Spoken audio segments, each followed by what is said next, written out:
Algebula, Algebula, Algebula,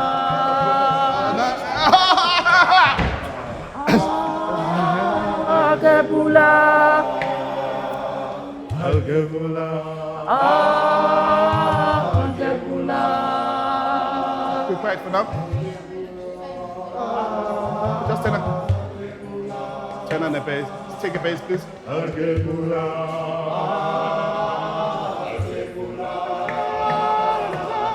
Algebula. Algebula.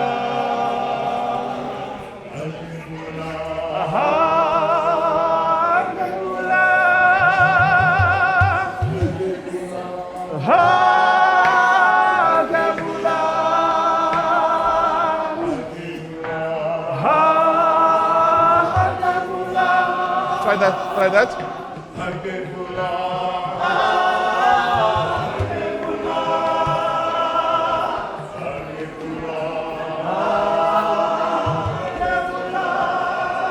Hey.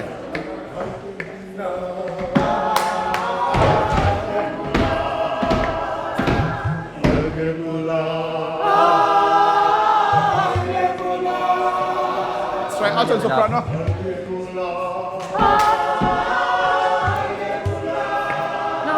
Tanzania. Yeah, let's try that. Yeah. Congo.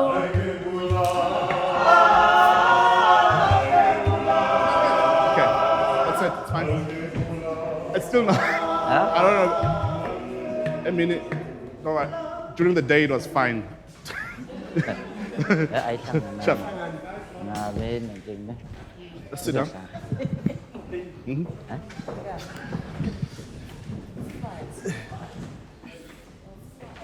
Good evening, everybody, and a very warm welcome to the Center for the Less Good Idea. My name is Athena Mazarakis, and I'm the momenteur of SO, the Academy for the Less Good Idea. And what you're about to experience tonight is one of the key programs of the Academy called How Showing the Making. And this evening you have the exquisite pleasure of witnessing How Showing the Making of African Exodus, which has been created by musical director, composer and writer Sbusiso Shozi and director Nhlanhla Mahlangu.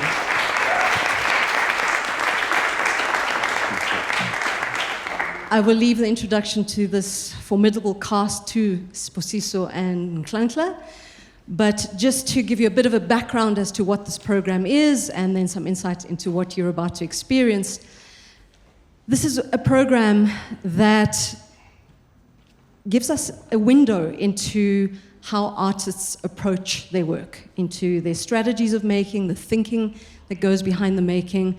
It really allows us into the minds, the methodologies that often remain implicit. It's often very hard for artists to articulate how they make and how they approach making. So this program is an opportunity for artists to step back and look at their own practice and then to share that with an audience as well. And us, as an audience, to really have this enormous privilege of stepping into an understanding of how things are made. So this particular work, which Nhlanhla and Sbusiso will talk to you about as the evening progresses, is a work that was incubated and developed here at the center from 2018, and it's had quite an evolution and a trajectory, and it's about to go to perform in Berlin at the Komische Oper at the end of this month.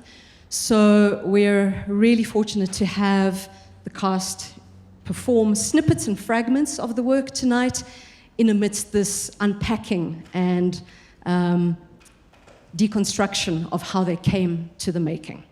So I wish you a wonderful evening. Thank you for making it to the center tonight. And with that, I hand you over to Nhlanhla and Sbu. Thank you.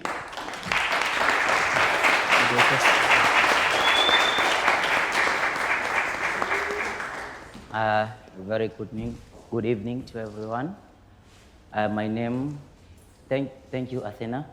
My name is Sbusiso Shozi. I'm a writer, composer, musical director. I wear so many hats in this piece as it is my baby. So I had to give myself some position.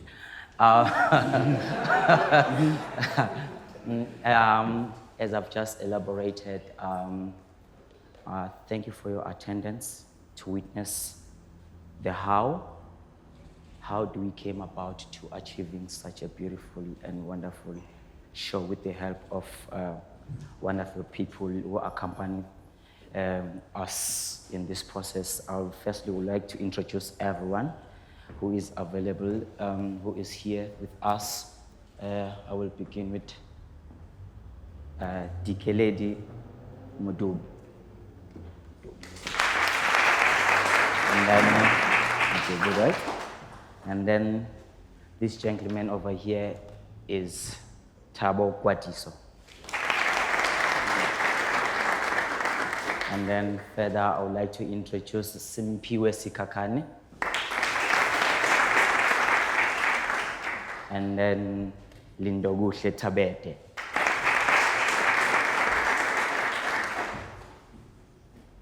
Kenny Rakotswan. Tulan Zwane. And then I've got two musicians, by the way, but tonight we are having one, which he is Maestro Volin Chabeleng. And then I would like to, he will introduce himself, as a matter of fact.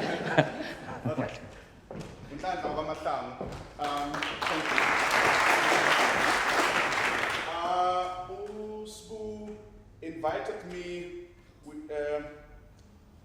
in fact, I'm a composer, a choreographer, and apparently I'm a director now. And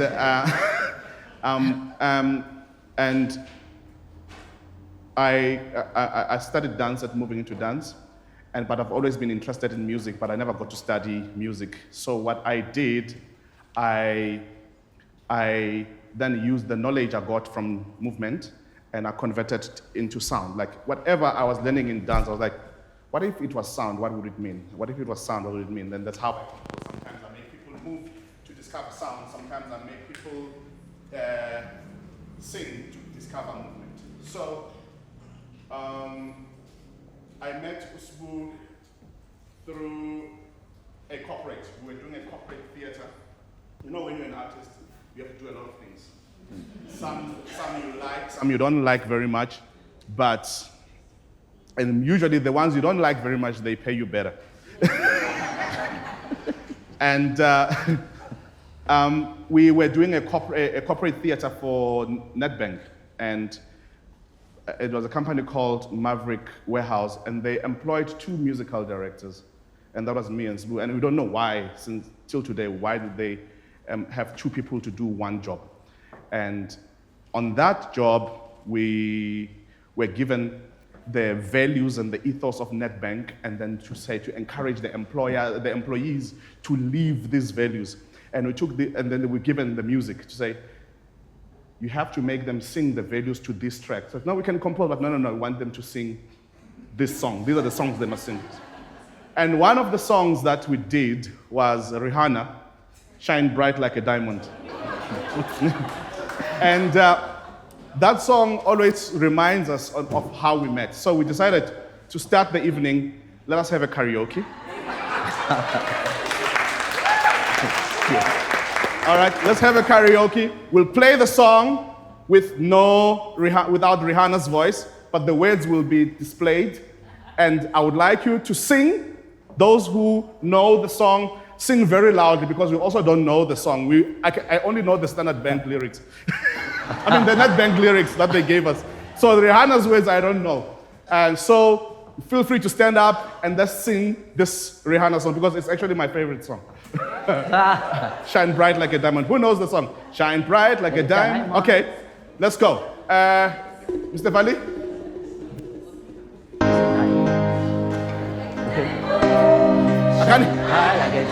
Yes! Shine bright like a diamond. Let's go! Find light in the beautiful sea. I choose and I, we're like diamonds in the sky. You're a shooting star, I see, vision of ecstasy. When you hold me, I'm alive. We're like diamonds in the sky. I knew that we become one right away. Say it, give me some volume. All right away. And first I have of sun rays. I saw that I would soon shine bright. To love, to when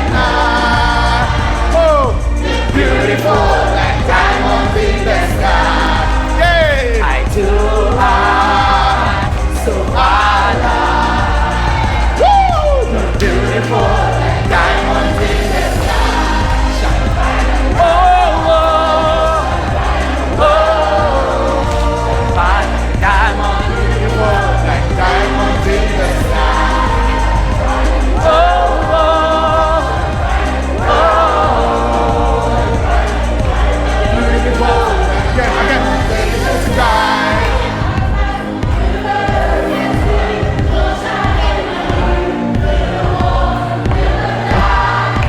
diamonds in the sky, shooting star I see, vision of ecstasy.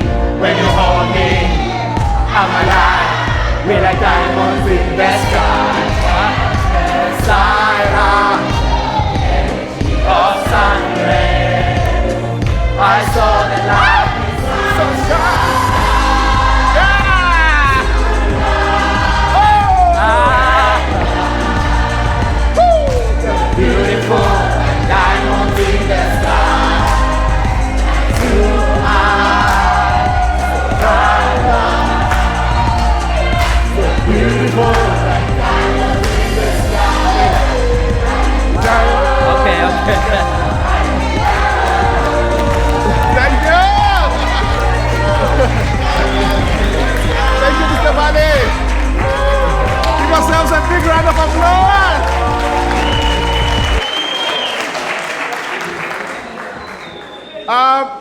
So, I work with limitation. We had the words, we had the music, but also we had to put our own voice to say, what is it that Rihanna didn't do to this song? And if I were to produce this song for Rihanna, what I would have done? And because there are thousands and thousands ways of making. So Sbu will take us through what we did with Rihanna's song. Okay, so we'll give you a deconstructed version of this song. Volley, just play me the melody.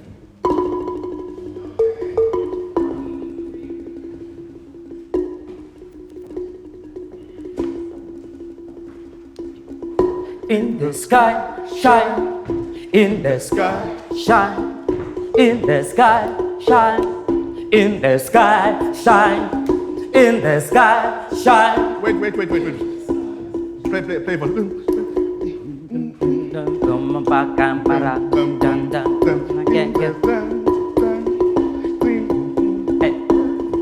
In the sky, shine and drop. In the sky, shine. In the sky, shine. In the sky, shine. In the sky, shine. In the sky.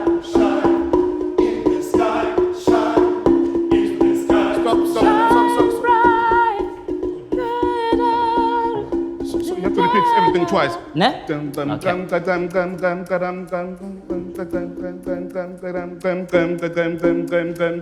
Say everything twice.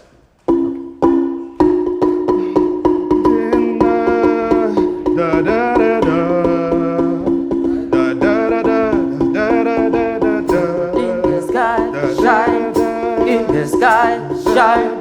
In the sky, shine. In the sky, shine.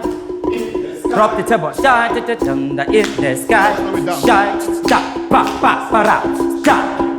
In the sky, shine. In the sky, shine. Together. Shine bright tonight, you and I.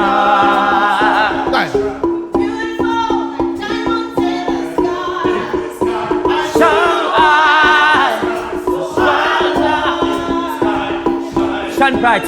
Okay. Shine bright. Shine bright tonight. Okay. It clashes with the chord progression here volume. Okay. Play volume.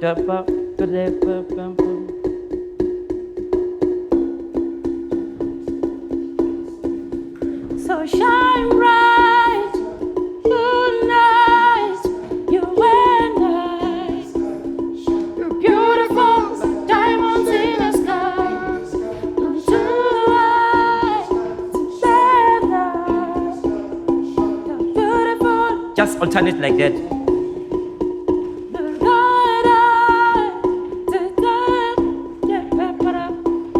So, together. Hey. Shine bright tonight, you and I, in the sky.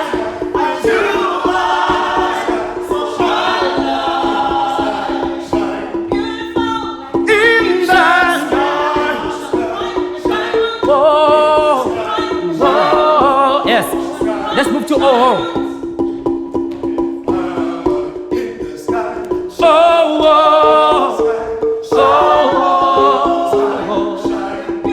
Louder. Oh. Okay, one more time. Open the lungs. Oh.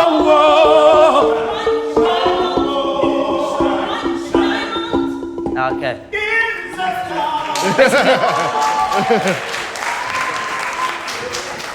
So, with the mistakes, you get to see the process of discoveries in order to make the right choices in your music progression. So that is why we did not even want to rehearse this song. So just finding it on the spot and go through the process together.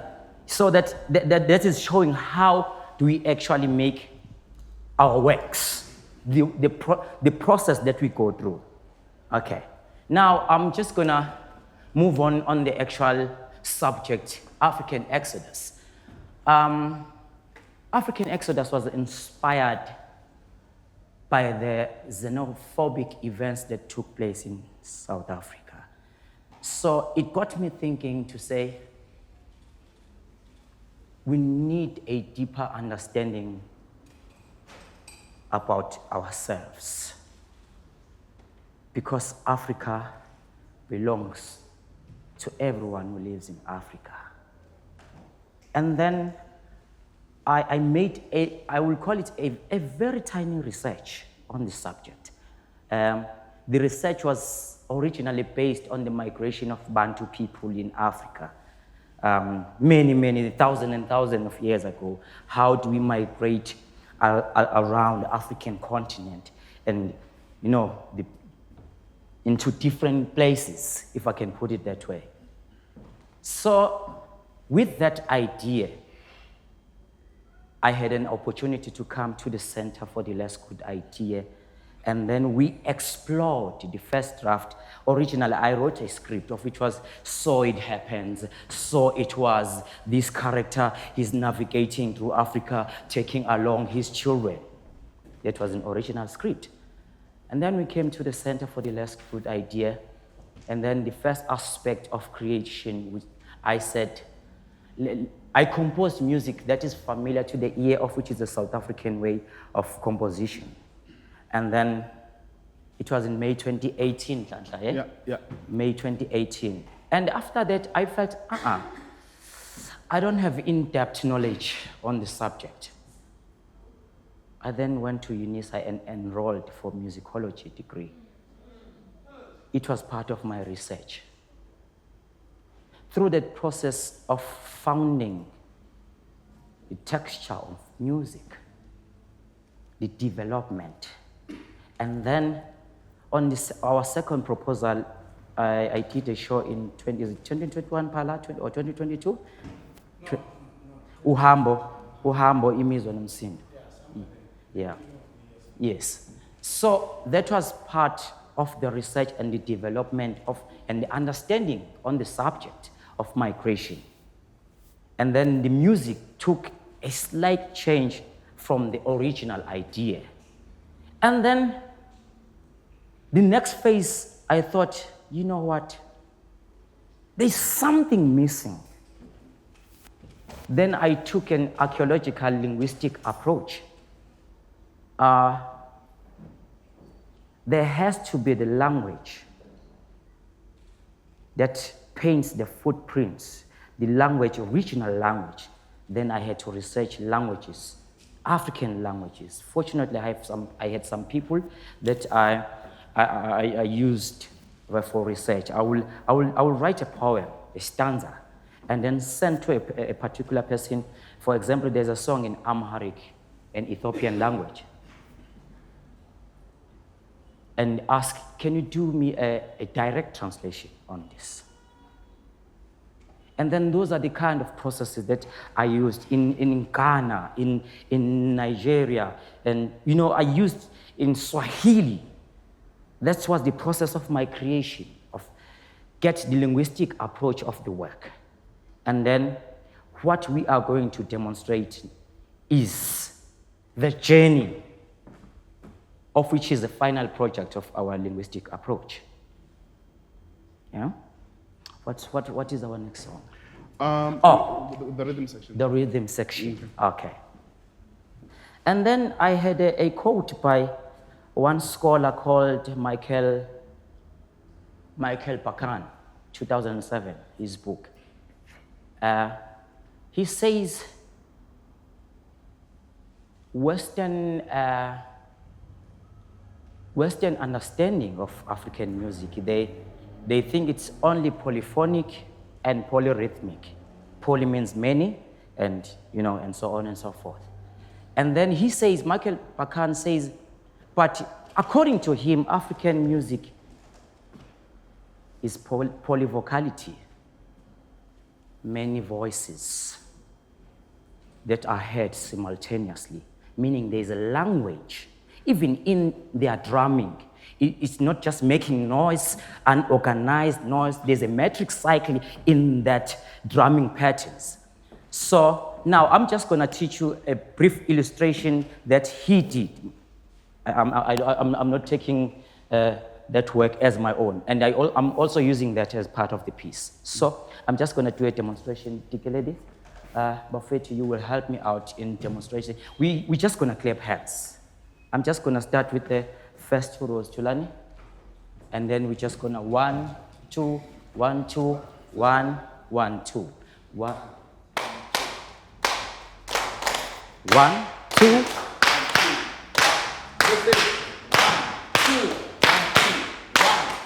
Double. 1, 2, 1, 2, 1, 2, 3, 4.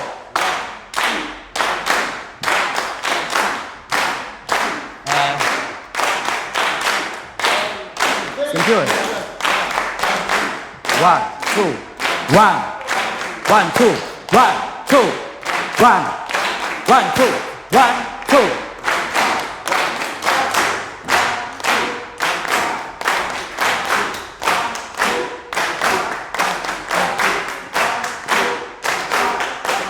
One, two, three, four, five. 1, 2, 3, 4, 5. 1, 2, 3, 4, 5. 1, 2, 3, 4, 5.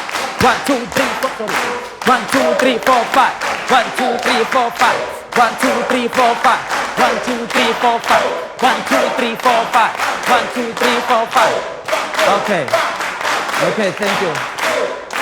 Thank you so much. Thank you. Thank you. So, thank you so much, gentlemen. And then, Mahlangu, I think you take over the process. So, I walk in, I'm late, I'm coming to the rehearsal. We were in America performing Head on the Load, and they've started exploring the music, and I walk in the room, and they were doing that. And I usually say to the actors when I'm directing them, I say, I have such a powerful voice. I sound like I know what I'm doing. I don't. And why I say that, because I work with limitation. I always get this question, what inspires you? And I struggle to answer it because I really don't know. It's different things at different times. And on that day, I was inspired by this rhythm. And everybody has history, and history lives in the body. So I'll make this funny story that I like to cook. Every time I give my wife food, ipapa, in her plate, what she likes to do is to smash it and spread it so that it cools quicker. And when she does that, I look at her, why do you do that to your food? And she says, it's too hot, and I need it to cool down. I said, don't do it again. And I get so angry and furious, and that anger, I could never understand, why does it make me so angry? And when I was doing my research for other things, because, I realized when I studied the body and the performance and what is performance, what is performative, what is memory, I realized that every time she does that, my body remembers something that I may have forgotten about. My body remembers the bulldozer that was bulldozing our squatter camp, where one day I had half my supper, I went to school, and then I didn't eat the whole day at school, and then I came back after school. I was excited that the food that I ate last night, I'm gonna finish half of it because I didn't eat the whole day. And the bulldozer was there, and the whole squatter camp was flat, and there were the wheels of a ganda on top of my papa that I was supposed to eat. And the feeling I get when she smashes ipapa on her plate, I don't know that my body remembers that. And that is my reaction. So what inspires me, I've been to this country, I've saw these things. No, I was in a squatter camp. It was during PW border. It was the state of emergency. It was toy, it was bricks, it was rocks. Everywhere, it was gunshots. So that is the memory that sits in my body. And in the ugliness, when everything is ugly, where do you make and how do you make beauty in that situation? So I walk in, it's ugly, I'm late. And we're late, we need to perform in Germany. So here's the rhythm. So what are we gonna do? And this is what we did with it.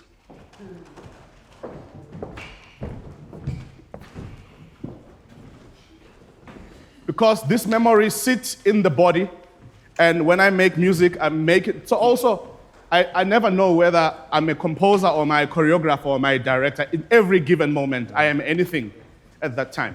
So this is what we did with this rhythm. We'll start with the body, right? Okay.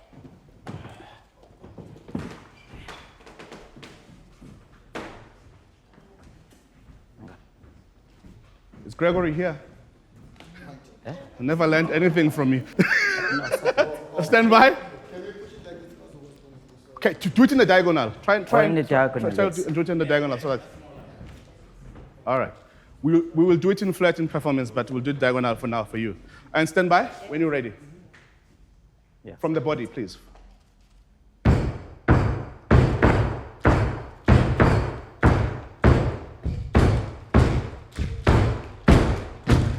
Performance level, guys. Hook up, start, so relax. Let's do it. Relax. Relax. Stop. Cut it. Cut it. Let's focus before you do it. Let's do it. From the top.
Come on, you give them your one out now.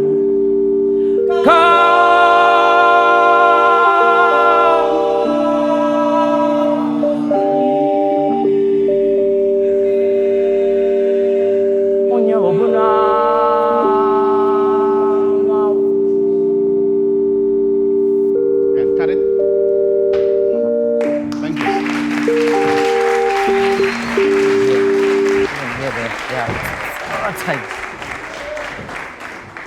And then we had the beginning of the show.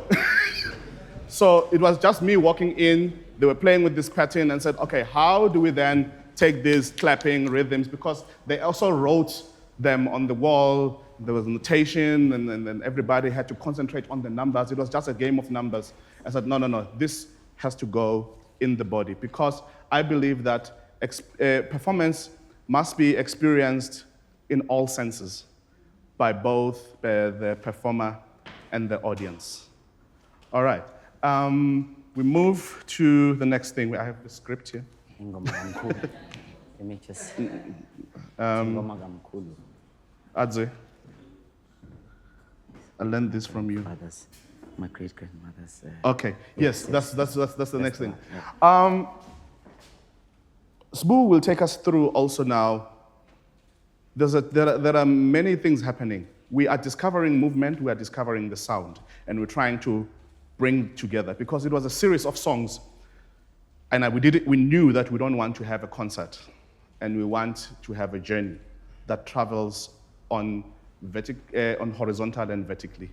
And Sbu is going to tell you a story of his grandfather and see how we used that.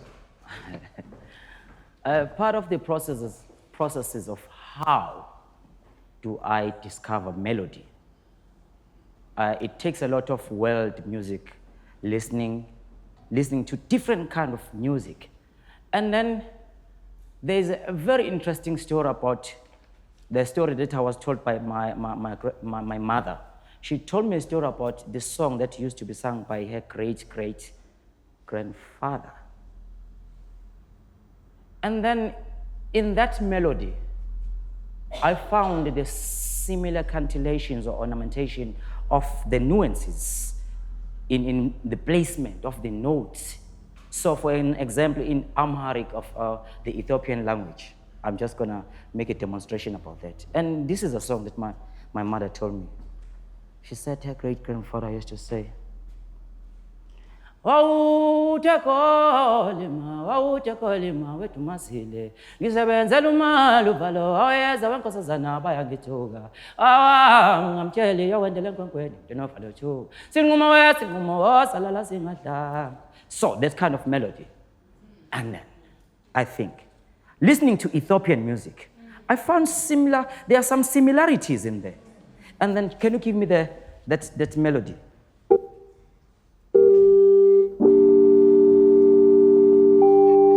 The words enyaka tsahaya matanya nika tsahai nemegemera kesesa tawadaya yen. Enyaka tsahaya matanya yeneka tsahai nemegemera kesesa tawadaya yen. Yamejemera waju sezeroj and that and choose them to chant for rain yam dem nafes. Wawutekolima wethu masile. So, look.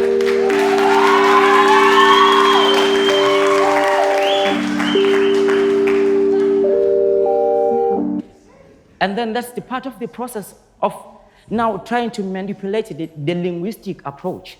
Manipulate the language into the melody that is familiar to me in creating a song. And then another example, first, before I just go to the next example, Zain, can you give us that a Hindehu, the Pygmies of the Central Africa? They've got some sound, interesting sound that I found in their music. And I say, this sound, how do I make music out of it?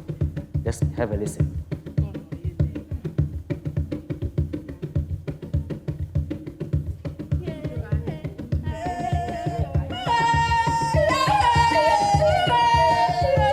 They call it a Hindehu sound. Yeah.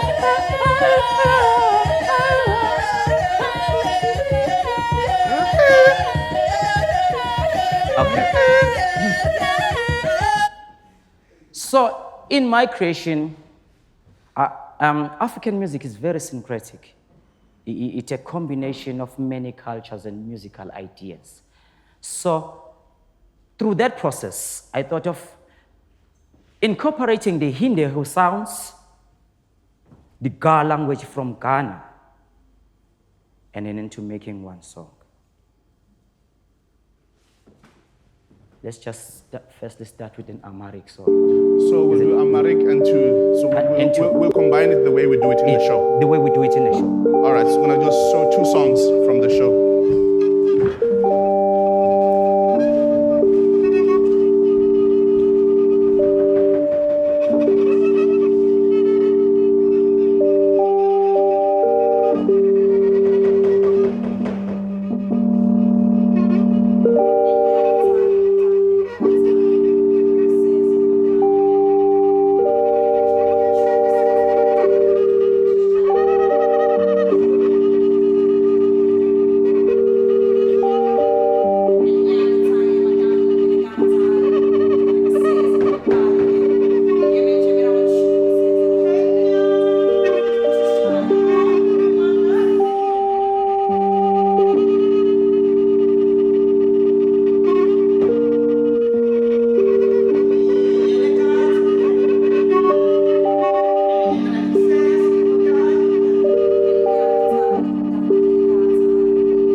And that I'm choose them at a chan, right? Yam them nafis.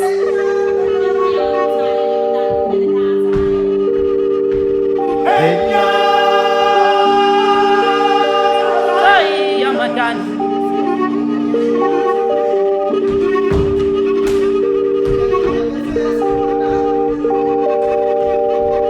Yenegat, let me get me a gazette at your die.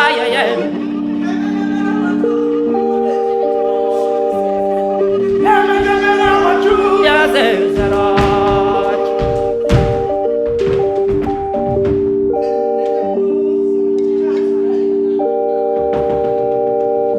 They don't do some of the giant right, yam them nafis.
Bojije mojin pi ache teshi maybe na chimu ya wale keheka echake bojije mojin pi ache teshi maybe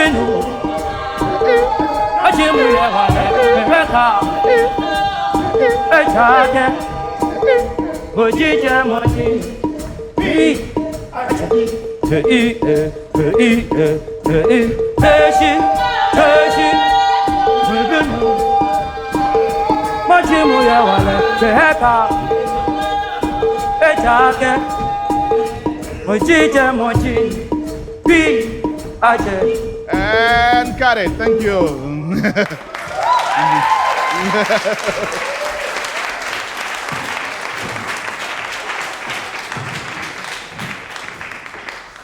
There are two things that we are working with here that Sbu has explained very well. Ingoma kamkhulu ehamba kwaZulu ifika eEthiopia.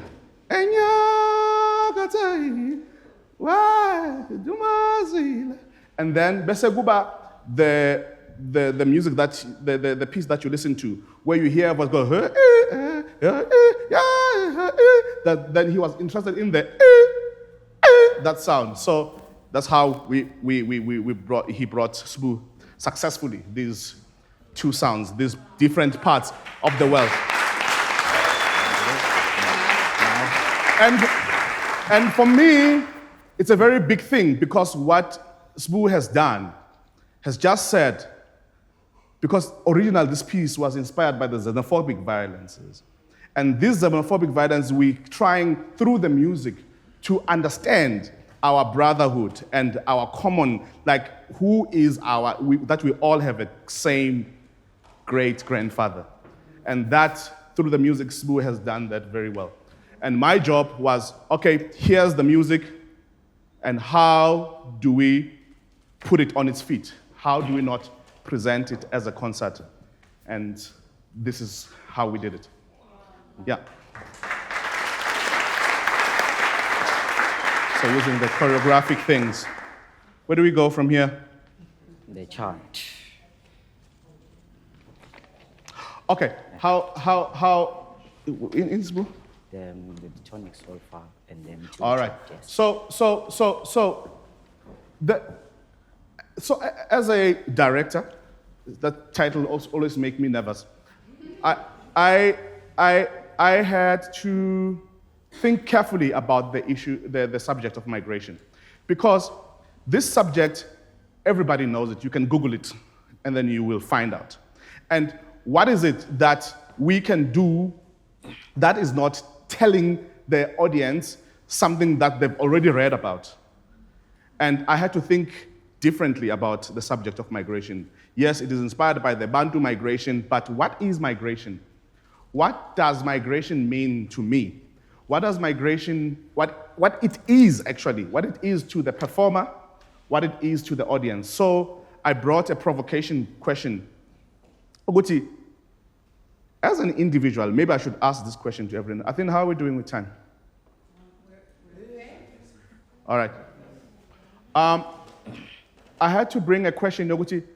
As an individual, what is it that you are migrating from at this present moment? Are you migrating from being an employee to be an independent businessman? Are you migrating from a single lady to be a married woman? Are you migrating from a marriage to being divorced?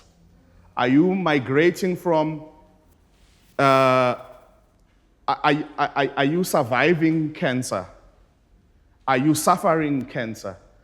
So what is it that growth, expansion, and migration do to you, whether with your permission or not?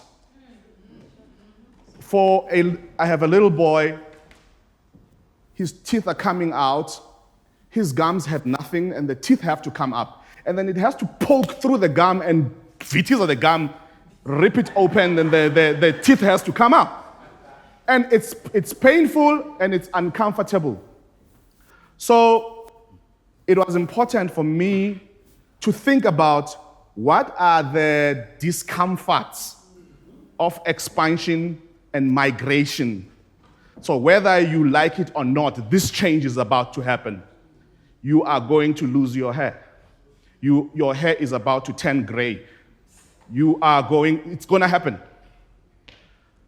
So I asked that question,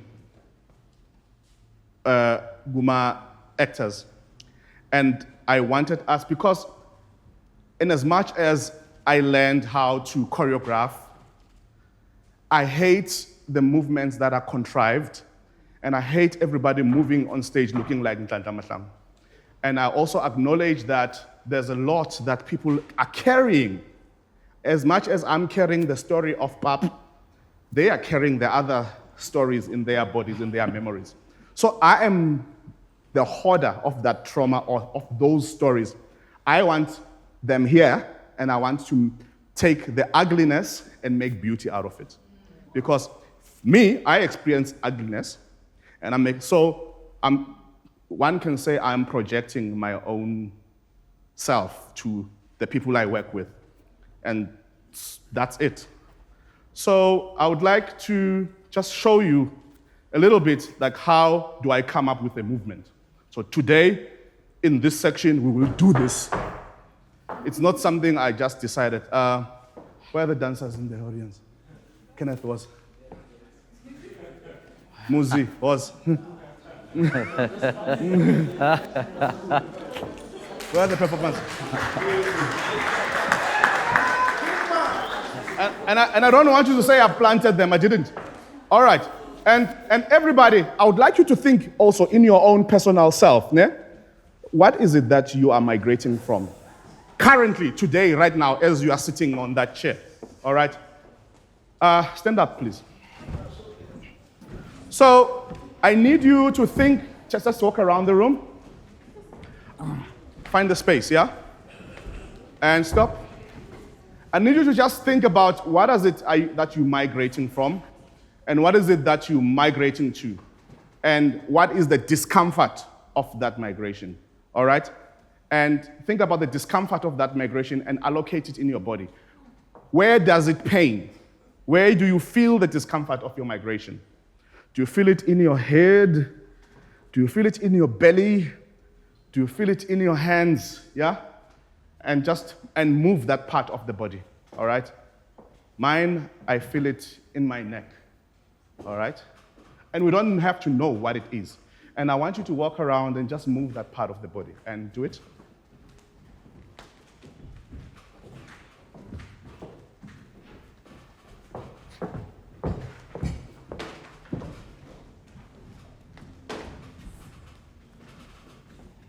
And keep moving.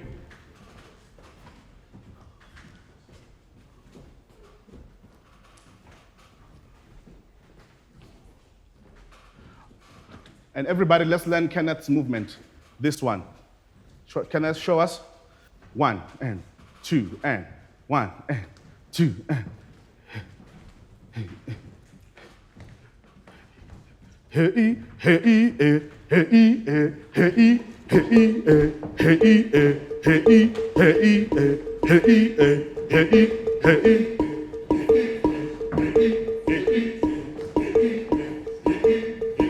And movie, Muzi, what was yours?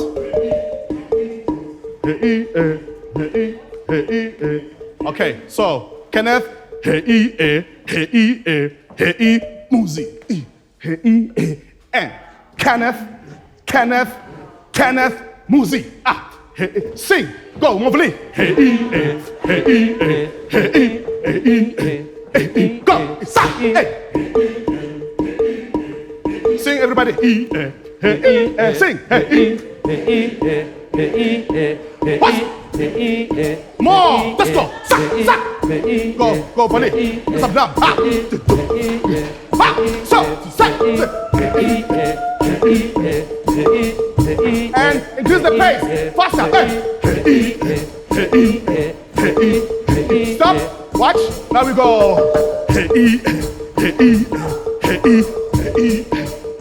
Let's go.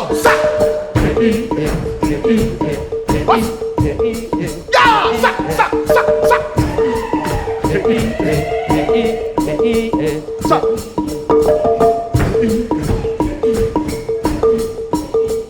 And cut it. Thank you. Nice one. So, I don't bring a movement to you. I take it out of you. And then I take out something that is real and meaningful. And it may be painful for you to be dealing with that thing. Maybe you haven't spoken about it, but just going through that. And as a result, that's how you make the movement meaningful. Am I right, Greg? All right. Where do we go? The tonic soul. So, and now, so that's how we discover the movement. And now Sbu is gonna show us how he makes sound. And then later we'll show you how, you've already seen how they come together, right? But we'll just show you a little bit more because we have time. Now I'm just gonna give you a brief demonstration on how do I found some melodies and some harmonies. My soprano just do, re, mi, just that. Do, re, mi, sol, la, ti, alto, mi, va, so, mi, va, so, do, re, mi, together 2, 4.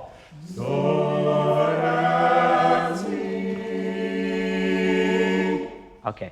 Volley, just give me the Gregorian chant key, just the key. The Gregorian, the one, yeah, the last one, yeah, the last song of the piece. Okay. Firstly, I'm just gonna say la, la, ti, do, la, la, ti, do, re, mi. Mi, sol, la, mi, sol, la, ti, do, re, mi, do, re, mi, so, la, ti, do, ti, mi, la, ti, do, ti, mi, so, la. 1, 2, 3, do, re, mi, re, mi, re, mi.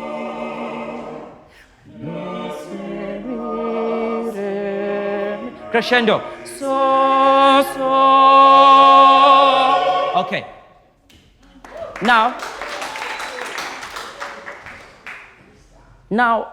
there is a Gregorian chant that was composed in Europe in the Middle Ages, a long time ago. So, part of migration, I thought, let me just redo the song, using the very same lyrics in the Gregorian chant that was sung in Latin. And then this is what we found. Can you stand up, Prophet? just in. Oh, let's just do Diagonal this is nice. diagonal so everyone can see. Yeah? No, this second one. Yes. Give us 2 at V.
Tirai me baba hambe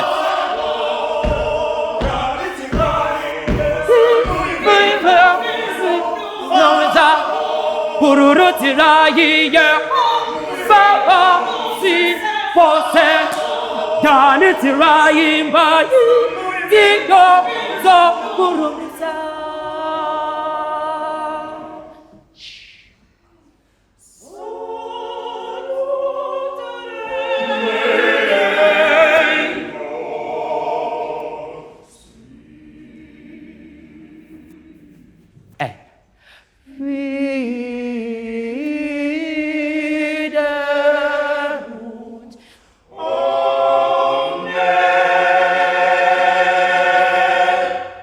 Okay. Where's Mahlangu? So, this was the last song in the show. This was the last song in the show, and together with Phala, as much as it is a beautiful song, we felt something's wrong, that we're telling an African story and we end with a Gregorian chant.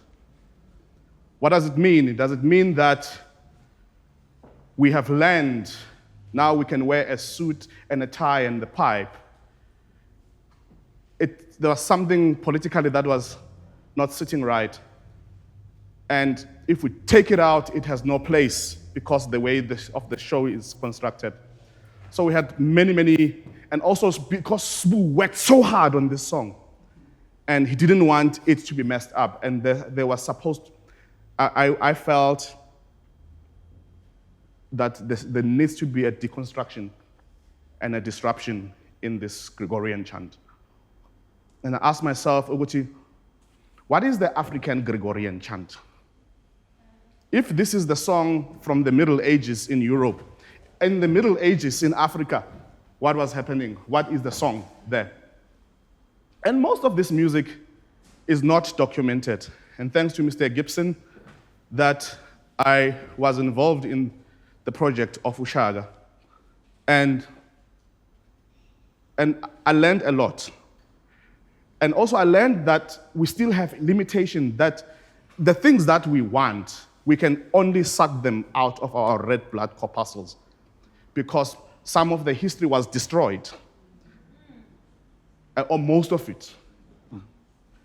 And how do we find the archive? And we learned about Amahubo. And also, Ihubo likamkhulu Shozi. And what is the conversation between Umkhulu Sbu and the Gregorian chant? That what is the conversation between Europe and Africa today? And I don't know what is it. And then and this creation, it's still part of the search and the discovery. and we find ourselves doing. Do you want to say something? Yes, here? yes, yes. Just to, part of the linguistic approach in the Gregorian chant, the Latin. So I thought they need to be an African voice, an African language within the music.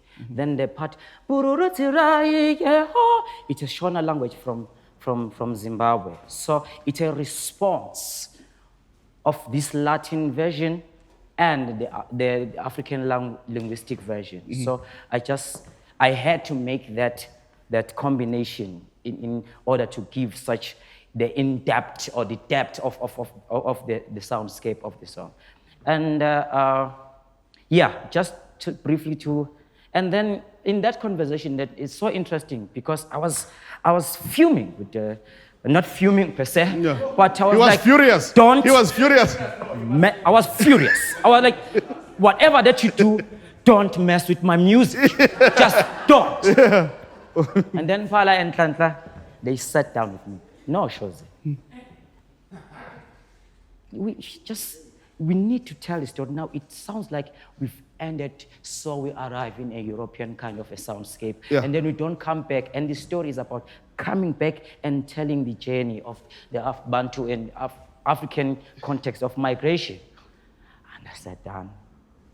And then Phala said, think of something. He gave that to me, so I must be the one. I like, okay. And then the song came back. And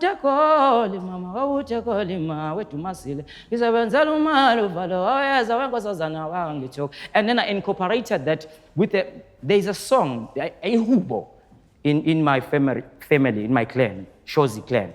And after a big ceremony, there's a song that an old lady of the family will always start. She will start the song and then sing every Shozi. People, we will sing that song, that is the close. If you are still there at the time, you must know, this is my cue to go now. So that became what it is now. Yeah. And also to understand Amahubo in context that it's not a song, it's actually a prayer.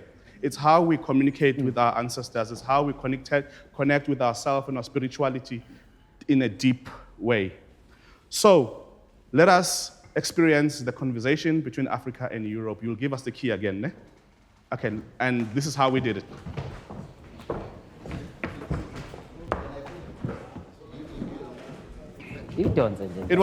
It was too beautiful for me. These guys, don't mess it up. Just don't mess it up. I had to mess it up. And also, you're seeing these things, but in the piece that we're leaving for Germany on the 16th this month. Okay. And how long is the show travels, and we discover these things. Like we never stop and talk. I mean, you are not seeing that. You will see that in season 10. All right. Mine is too short. All right. Are you guys okay? Yeah. Yeah. There's a slack. All right. Okay, Scatter and Sbu, just come forward a little bit, ne? Come forward, please. Don't stay. Okay. Yeah. All right, take your places. All right. Okay. All right. Everybody, I'm very bad with spacing.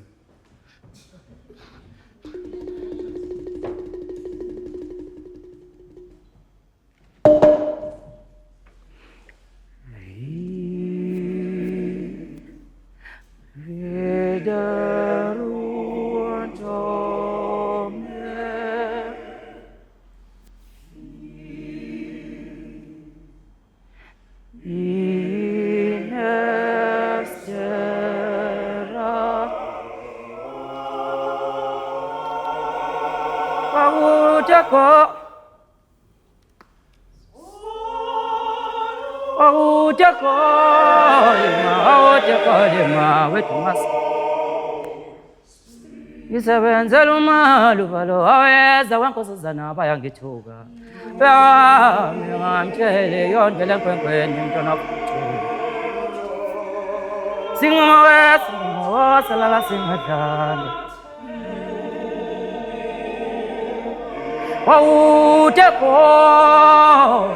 wawutekolema wetumasi isebenzela umali ubalo waweza wenkosazana bayangiso wawamungamtsheli uyowendela enkwenkweni mntwana ofulethuka ubabulele olbandayo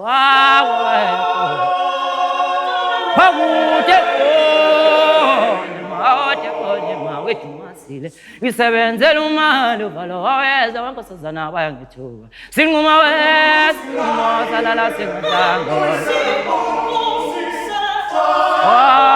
babulela olbandayo waweza wenkosazana bayangithuka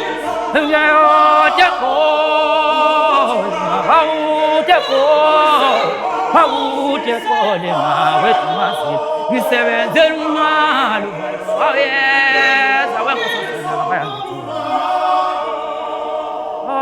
mungamtsheli yawendela enkwenkweni mntwana ofuthula wawutekolema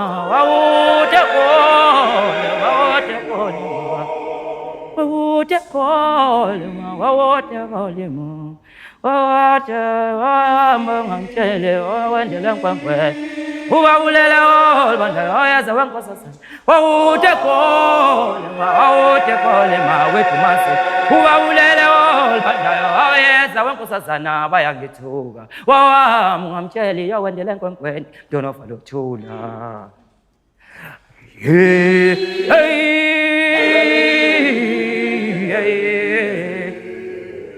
wawutekolema mawela wabo wethu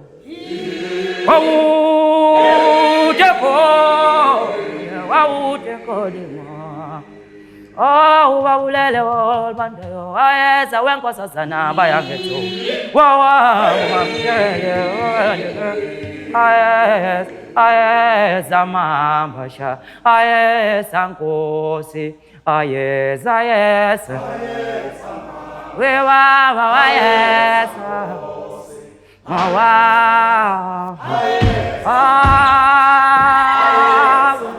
amolo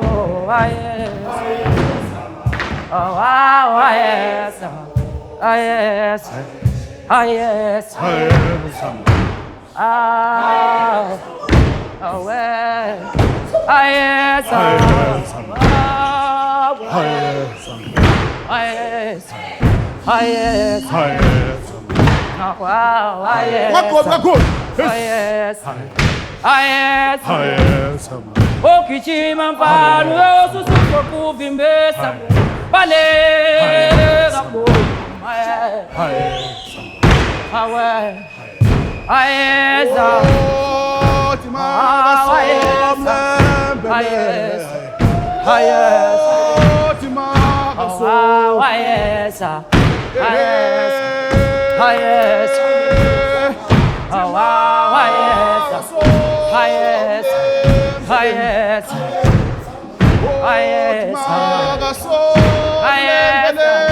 okijima mpano susukokuvimbesa balega bo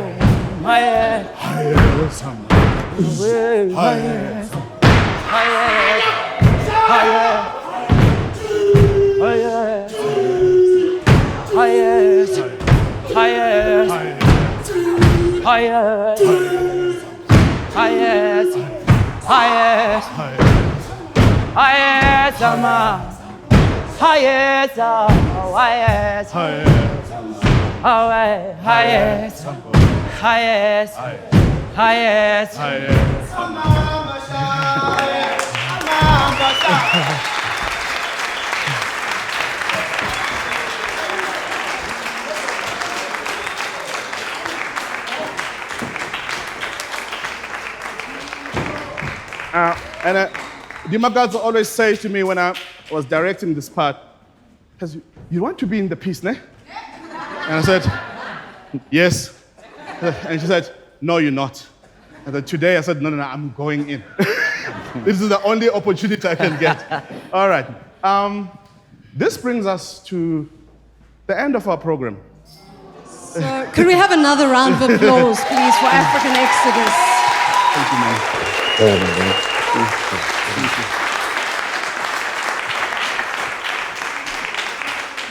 I think that said it all. So again, just a huge thank you to Nhlanhla and to Sbu and to the cast.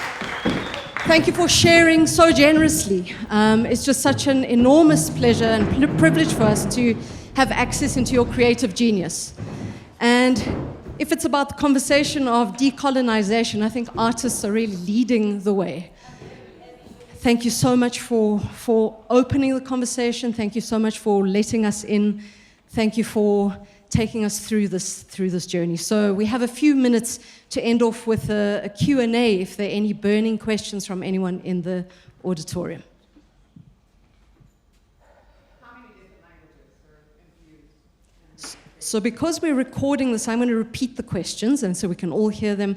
So the question was, how many different languages are used in the work?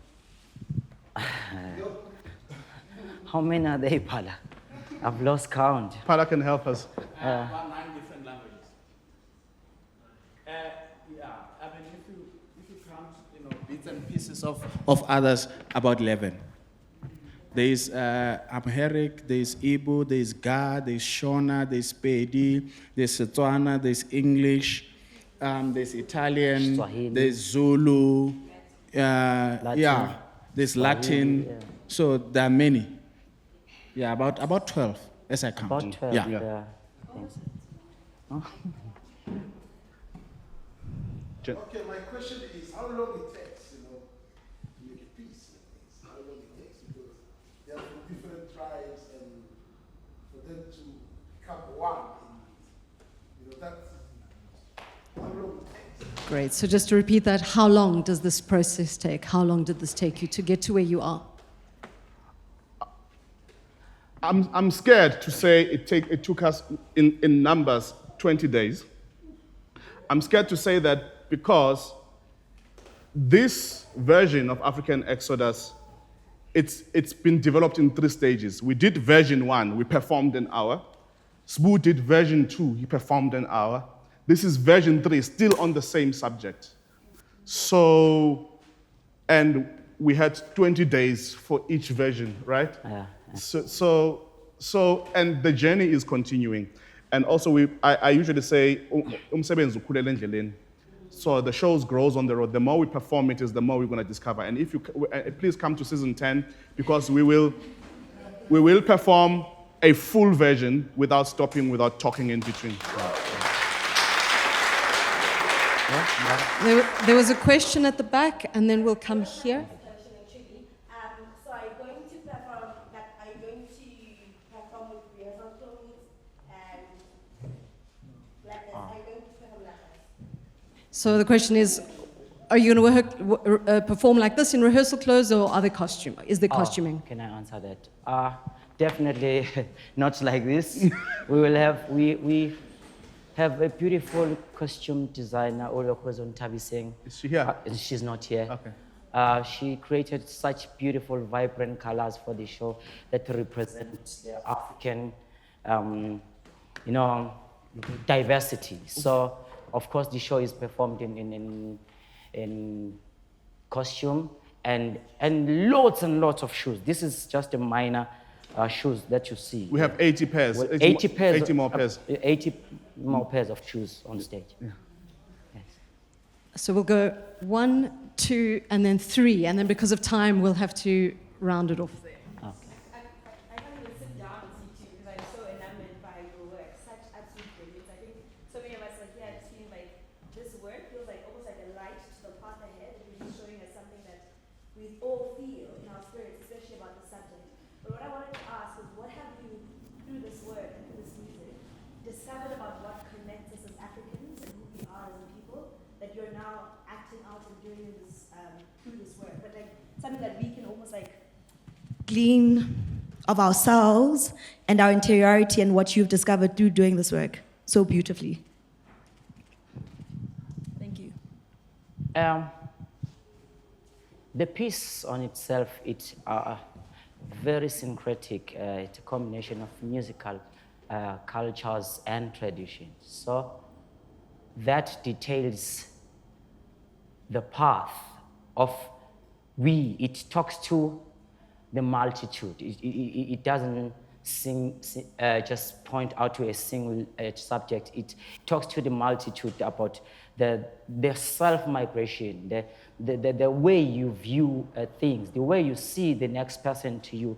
How do you then, knowing that maybe some years back, this is your brother or this is your cousin. Africa is one big family. It's more than just an individual, but we are a collective.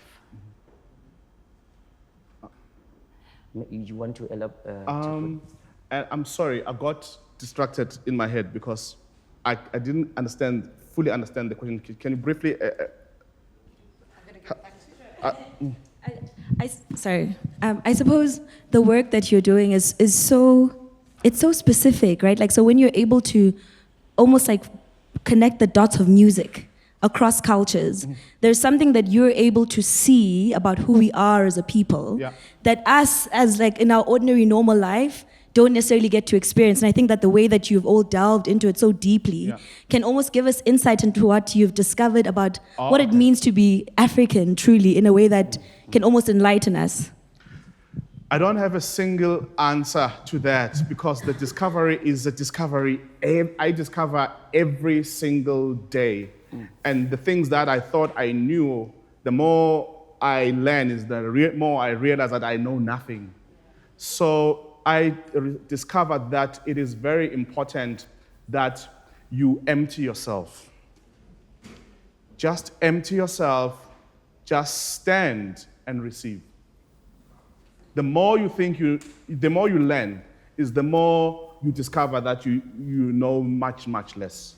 That's what I have discovered. That once again, I would see me next show. But also, maybe to add on what you always say, we know less, but through the DNA, because we're not just who we are, but also we are part of those who have been before. So when we allow ourselves to be, then we allow those who have been to be able to communicate through us right now.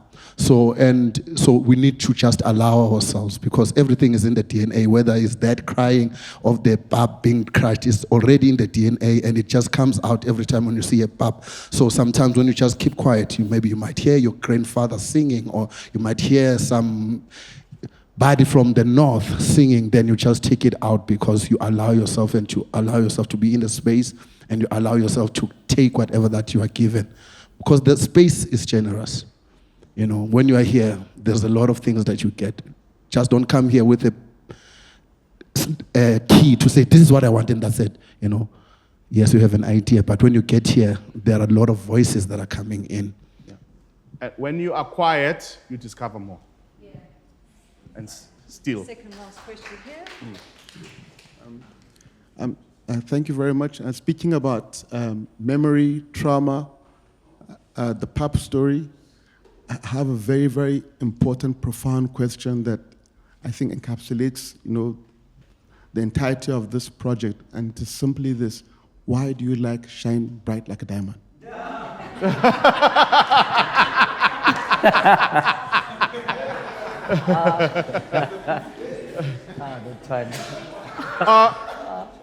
Well, first of all, it's a black story. That's point number one. And secondly, I'm the kind of a person, I never hear words when I'm listening to music. I don't. All I'm hearing is, I never hear the words. But I hear the sound and how it comes together and how I respond to it. And when I was a child, we used to sing, "There comes a time, hero, hero, come and go. Number one must come together as one." And I don't think I've changed from that. So, I just like the song. I still play it in my car. I have no idea. It's the most beautiful song. I think it's a powerful song. Okay, here's our last question for the evening. Wow. Dumelang, Hello. Mutsidisi here. I'm just interested in the shoes and symbolism, right? Because Well, in a literal sense, I think shoes are things that we put on our feet and we migrate from one place to another. Day in and day out, we no longer walk barefoot. But I'm interested in how you chose to use the shoes in your space. For instance, art is something that you put out there, right? And we derive all kinds of connotations from whatever it is that we see. I mean, I want to hear what your perspective is, but this was my perspective when I saw the shoes. They are worn out, these things, eh? Some of them here look like they've seen better days, and I'm seeing fake Timberlands there. I was saying to my sister here that those things are fake. Timberlands are very heavy, and check how those ones those ones are from Small Street, you know? So I'm taking all kinds of things in, but for me, the shoes aren't just mere props. They represent people. Worn out people, people that have been on journeys for a very long time, people who are torn and tattered on the inside. So there is just so much that I'm getting from the shoes. I'm not seeing shoes, I'm seeing people. So what is it that you are seeing through these shoes that you've put on stage? And the question for you, my sister, do you want the truth or do you want the philosophical answer? You'll hear the truth and the philosophical answer. Well, Yeah. You want to go first? You're absolutely right when you talk about the representation of shoes, the worn out, it's souls, the emotions, it's tapping into different DNAs. What does they represent? Those who have walked the path. And it's a continuation conversation of the representation of the shoes and the continuity of the conversation. It speaks a lot. You are absolutely not wrong when you say these are the souls. So we speak for those who are voiceless, who can no longer speak for themselves. And in addition, yeah, these shoes, we buy them at the second-hand shop. Therefore, somebody used them. And we don't know how they got to a second-hand shop. And we're curious of whose shoe was it and what did he do before he parted with the shoe. And that's one. Because whether we like it or not, we're carrying these shoes, we're carrying insila, yomnikazi wazo. But also, we were walking in Luxembourg and we were thinking about how this show we're going to present it in Germany. And we were getting a lot of emails. So what props do you want? What costumes do you want set? What stage? And we're like, we don't even know how the show is going to look like, but we have to say we want something. What is the symbolism of migration? Shoes. And then we have shoes and we're getting 80 more pairs. And then we are oh shit, we have shoes, we have to use them. And then we are still interrogating the subject. And thank you for bringing that up because they are very, very important. Also, I know that, I've studied choreography. Choreography has to extend through space and time. We need height. So in some point, we carry the shoes, we throw them on the floor. We know that we can't do a 10-10, therefore the shoes will do it.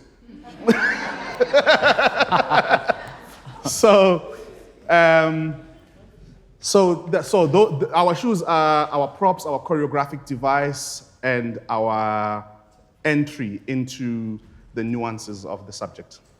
And I also add, this is my perspective. It goes back to xenophobic original story that we are attached to our shoes and something common about Africans that everyone in the world, everywhere, we wear shoes. So I think that can also be the answer. Thank you for that. Thank you. Lovely to close on that connecting thing. So that's it for this evening, everyone. Thank you so much for being with us. Thank you. Come, let's take a bow. African Exodus. Voli! Voli Tabelev. Thank you.